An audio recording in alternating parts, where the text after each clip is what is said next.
Picture a world where monuments touched the clouds, where bronze gods stood guard over harbors, where gardens bloomed in the desert sky, where firelight guided ships across 50 kilometers of black water.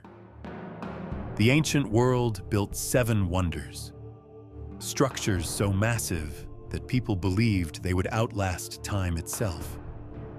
Today, 6 are gone, erased so completely that for centuries scholars argued whether they had ever existed. Have you ever wondered what it takes to destroy something built to last forever? Official history gives us earthquakes, fires, looters. But when you separate myths from mechanics, a pattern emerges that's harder to explain. These weren't fragile buildings. They were engineered to survive. And yet, one by one, they disappeared. The Great Pyramid stands alone in the Egyptian desert. It outlasted everything that destroyed its companions. The question isn't why the others fell. The question is what mistake they made that the pyramid didn't. We're going to walk through 6 disappearances. Get ready, because by the end, you'll understand why only one wonder survived.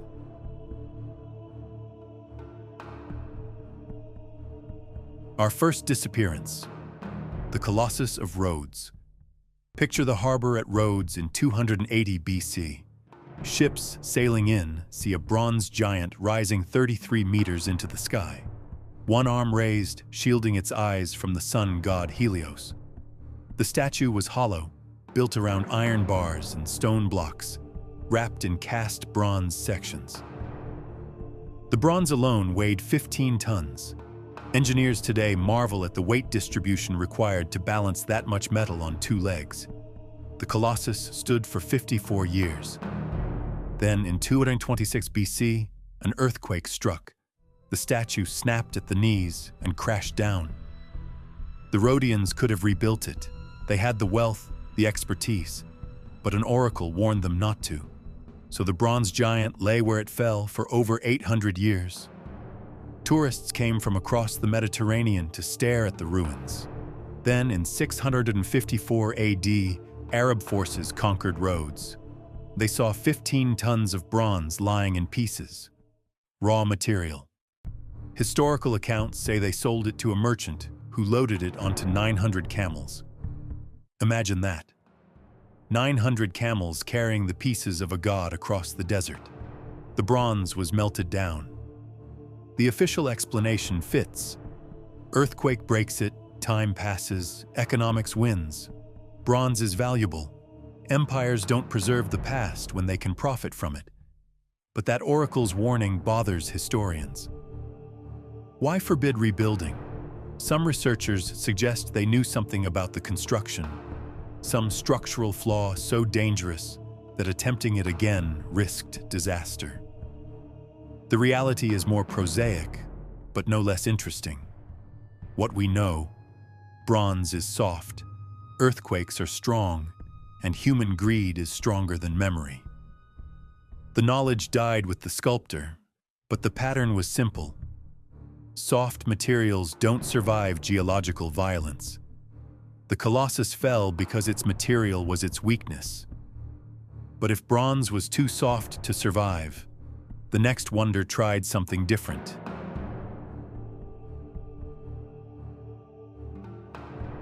The Lighthouse of Alexandria.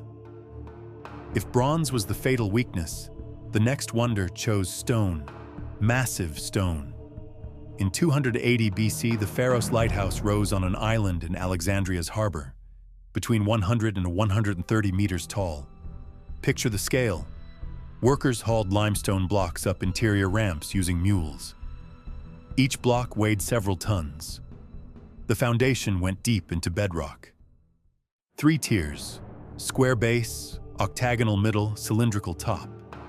At the summit, a fire burned for over 1,000 years. Polished bronze mirrors reflected the light, visible from 50 kilometers out. Some accounts claim the beam could set ships ablaze, almost certainly myth. The tower stood for 1,600 years. Then the earthquakes began. Alexandria sits where Africa meets the Mediterranean, in a seismically active zone. In 956 AD, the first major quake hit. The top collapsed, repaired. In 1303, another quake. In 1323, the final blow. The entire structure came down. Then, in 1480, the Sultan Qaitbay built a fortress on the same island. He used the fallen stones.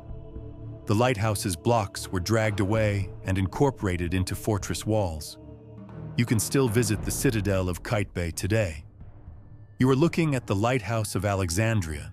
The mainstream explanation fits perfectly. Repeated seismic stress plus 1/600 years of sea air weakened the structure. When it fell, the stones were too valuable to waste. But here's what bothers engineers. The blocks were fitted with almost no mortar. Try to imagine achieving that precision without laser-guided cutting. And the bronze mirrors, focusing light across 50 kilometers, required optical knowledge that shouldn't have existed in 280 BC. The techniques are described in later sources, but no contemporary construction records survive. The truth is probably simpler than lost super technology. Skilled craftsmen with time, patience, and bronze tools could achieve remarkable precision. We've just forgotten how. Still, the evidence is clear. Stone eventually breaks. Even perfect stonework can't withstand centuries of earthquakes. And if a stone tower on the coast was doomed by location, what about a wonder that might never have had a location at all?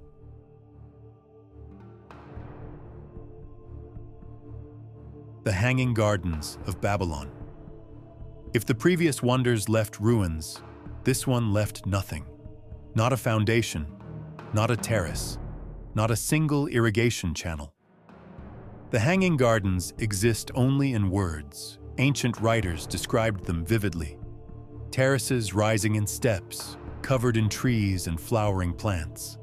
Stone columns supporting arched vaults. Screw pumps lifting water from the Euphrates. Picture the engineering required. To support tons of wet soil and full-grown trees on elevated platforms, you'd need walls thick enough to resist lateral pressure. The waterproofing alone would be a nightmare. One crack, and water seeps through, destabilizing the entire structure. The problem: no physical evidence has ever been found in Babylon. Archaeologists excavated extensively. They found the Ishtar Gate, the processional way, palace foundations. But no trace of gardens, nothing matching the descriptions. In 2013, Dr. Stephanie Daly proposed a solution. The gardens were never in Babylon. They were in Nineveh, 300 miles north, built by Assyrian king Sennacherib. She found inscriptions describing a palace without rival, with plants from distant lands. But if she's right, why did Greeks attribute them to Babylon? Confusion. Greek scholars visited centuries later. Babylon was famous, Nineveh forgotten. The mainstream explanation is simpler. The gardens existed, but were destroyed completely. Mesopotamian architecture used mud brick, which dissolves when abandoned. Vegetation dies. Within generations, a garden returns to desert.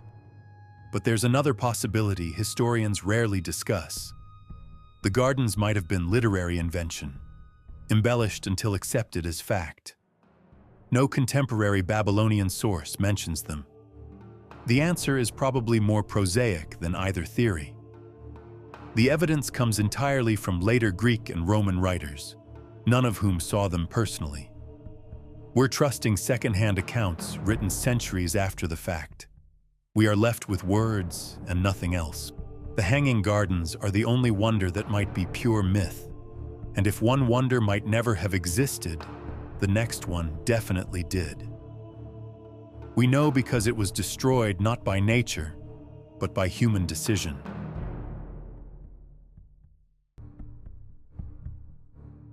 The Temple of Artemis at Ephesus. If the gardens vanished by neglect or never existed, this wonder was murdered, deliberately, erased by religious decree. In 356 BC, Herostratus set fire to the temple. He wanted to be remembered forever. It worked. The temple had stood for over 200 years. It measured 115 meters long, 55 meters wide, supported by 127 marble columns, each 18 meters tall. Picture the logistics. Each column carved from a single piece of marble quarried miles away, then transported and raised into position. Herostratus was executed. Authorities made it illegal to speak his name. Ancient writers recorded it anyway. The Ephesians rebuilt grander. This second version stood for over 600 years. In 268 AD, Goths damaged it, repaired. Then Christianity spread. In 391 AD, Emperor Theodosius I banned pagan worship. The temple was closed. For decades it sat empty, slowly being stripped by locals needing building materials. By 401 AD, the temple had been completely dismantled. Marble columns and foundation stones hauled away to build churches and homes. For over 400 years, the temple's location was forgotten. In 1869, British archaeologist John Turtle Wood spent 6 years digging through swampland. When he found the foundations, there was almost nothing left, just the outline of where columns had stood. The official explanation is clear. Religious persecution plus organized dismantling equals total erasure. When empires change gods, they destroy old temples to build new ones. But here's what architects notice. The temple's columns were fitted with anathyrosis, where only outer edges made contact, center recessed. This allowed columns to flex during earthquakes without cracking. Sophisticated engineering the Romans took centuries to rediscover. But there's no physical evidence of this knowledge surviving the dismantling. What remained was scattered across Ephesus, unrecognizable. The temple was murdered. Unlike the Colossus and Lighthouse, which fell to nature, this wonder was erased by human decision. If a temple could be dismantled piece by piece over decades, the next wonder proves that even the grandest tomb can suffer the same fate.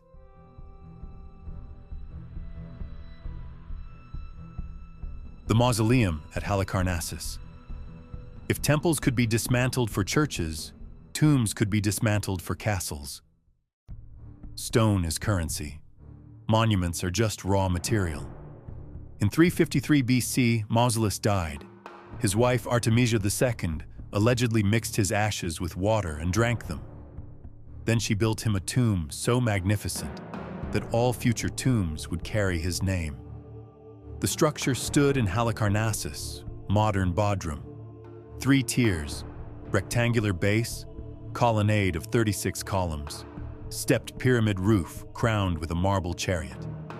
Total height, 45 meters. The surface covered in sculptural reliefs by the greatest artists, designed to last forever. For over 1,600 years, it stood. But Halicarnassus sits in a seismically active zone. Between the 12th and 15th centuries, earthquakes gradually weakened the structure. The roof collapsed first, then the columns. By 1404, only the base remained, surrounded by broken marble. Then the Knights of St. John arrived. In 1494, the Crusader order was building the castle of St. Peter in Bodrum. They needed stone. They looked at the ruins and saw a quarry. For years, they carted away marble blocks. Try to imagine sculptures that took master craftsmen years to carve, ground into powder for mortar. By 1522, the mausoleum had been completely dismantled. Not a single stone remained in its original position. If you visit Bodrum Castle, you can see pieces of the mausoleum embedded in the walls, unpolished, anonymous. The mainstream explanation is straightforward. Earthquakes weakened it. Humans finished the job. Stone is valuable, but researchers noticed something odd. The detail is extraordinary. Muscle definition in horses, fabric folds, facial expressions, all carved with precision, suggesting tools far more refined than bronze chisels. But there's no contemporary documentation of these techniques. Later Roman writers described the mausoleum's beauty, but never explained its construction. The evidence is clear. The mausoleum was real, impressive, and completely recycled. Its stones are scattered across Bodrum, invisible. And if a tomb built for eternity could be ground into castle mortar, what about monuments made of materials even more fragile?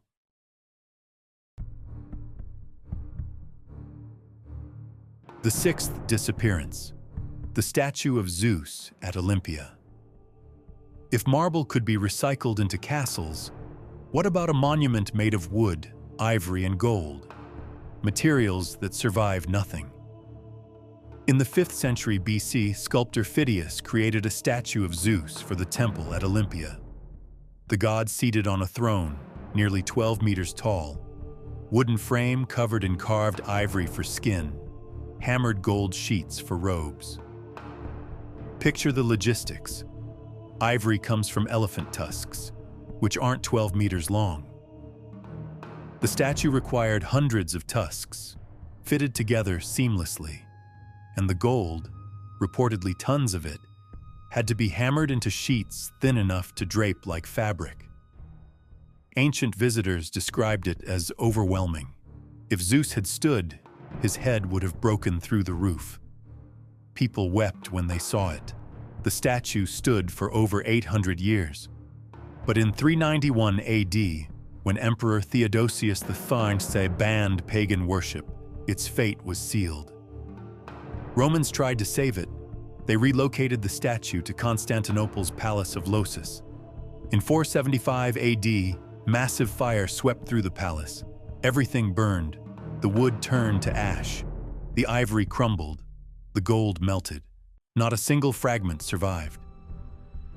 Unlike the other wonders, which at least left ruins, the statue of Zeus simply ceased to exist.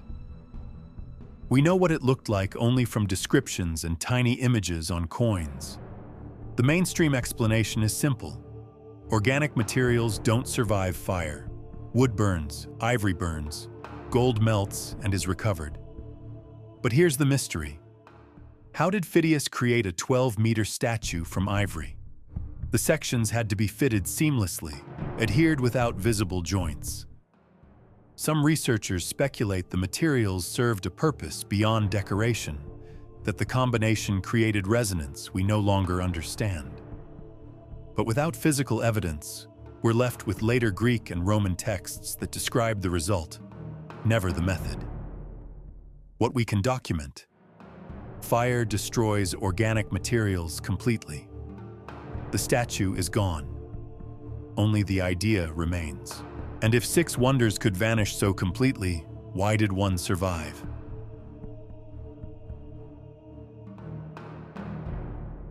The last wonder standing, the Great Pyramid of Giza.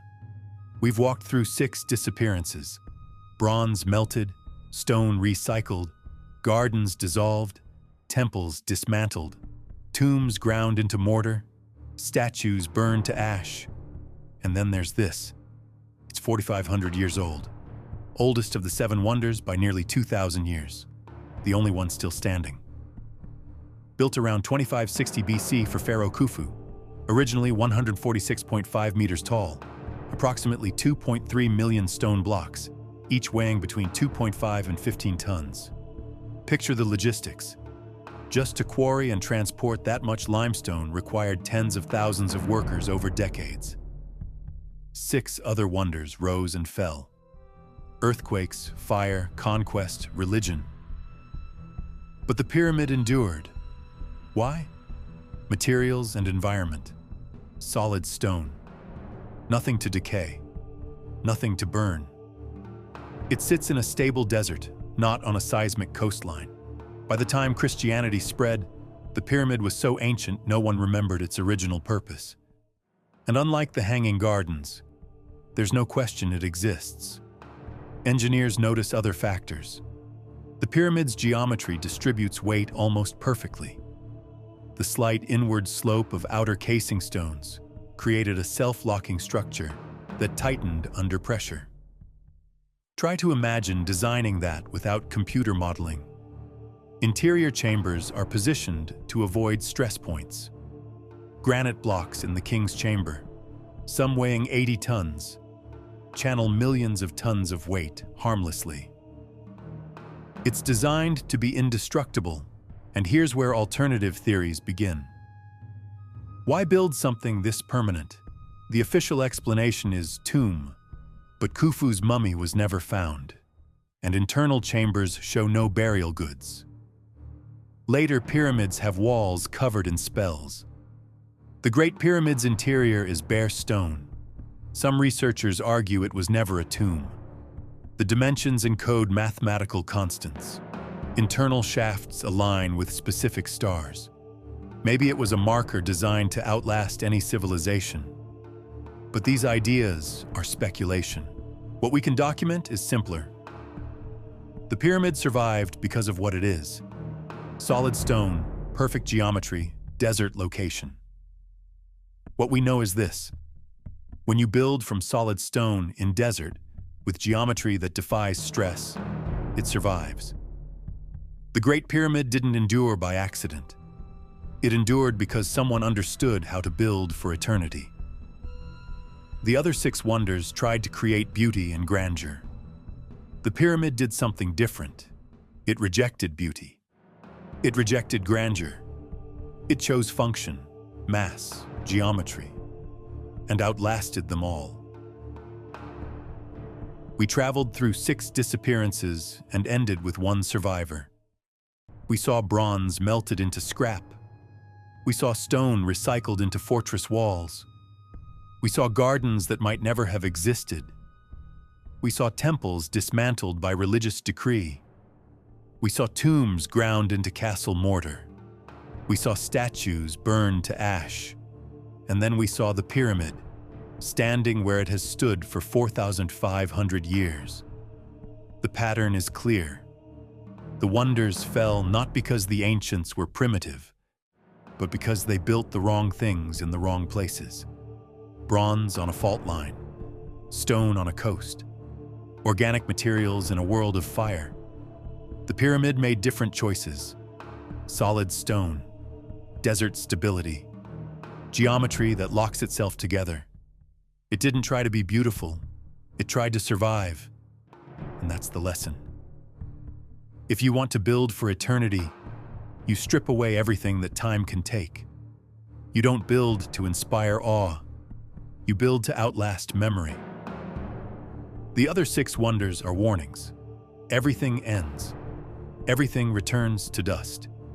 But the pyramid stands, silent, watching, waiting for the desert to cover our cities too. If you watched to the end, thank you. It means a lot. Leave your opinion in the comments. And if you want more stories like this, a like and a subscription help this channel grow.